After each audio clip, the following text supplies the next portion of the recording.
بسم الله الرحمن الرحيم. السلام عليكم ورحمة الله تعالى وبركاته.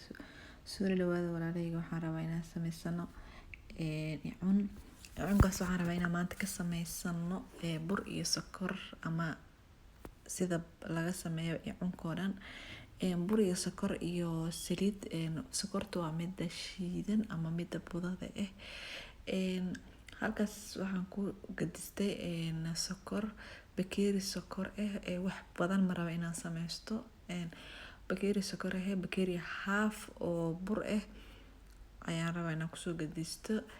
Kabacdi waxaan kaloo kusoo darsanayaa saliida. Intaas waa cunka lagu sheegaa dhan intaas laga sameeyaa.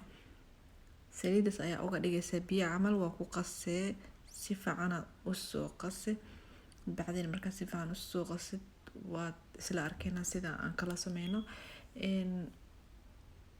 Masha Allah, burka waxa u maleynaa inuu wax yar been u baahnaa doono.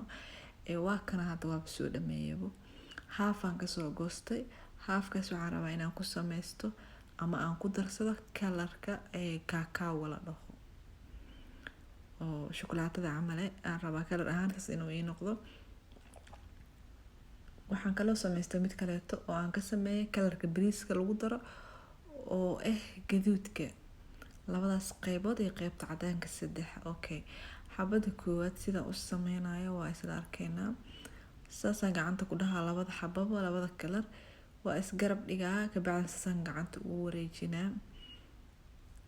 Quruxaan ku dhahay oo ku soo baxaa waa wax yar iska shuutaysta Soomahan marka wax weyn maahan. Waxaa la leeyahay kala nuuc ka dhigo.